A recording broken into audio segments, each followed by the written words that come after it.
I mean, it's amazing how many people have adrenal fatigue or have an autoimmune disease, and it's amazing that people aren't looking at, physiologically what the body's not getting.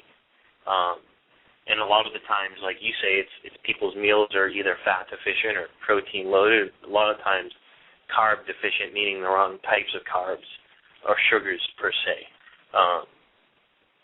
So talking about fruits and things like that, you talk about fruit juices, you've talked about which things to stay away from because serotonin content and the fiber, so people know what fruits to eat. What about vegetables in regards to sugars? What's your thoughts on the different vegetables? I know we've talked about polyunsaturated fatty acids, so I don't want to go tremendous into that, but what about, what are some of the vegetables you recommend and why?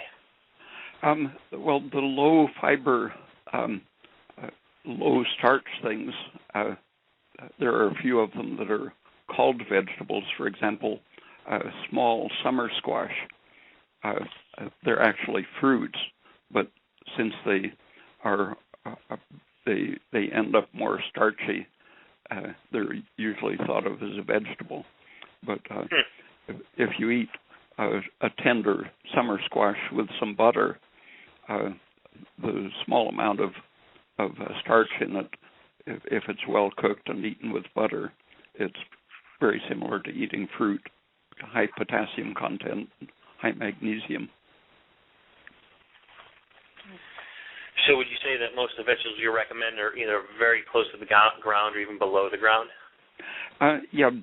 Generally the roots don't have, fruits are almost designed as food. They're food for the seeds. And so they aren't designed as a tissue that has to replace itself.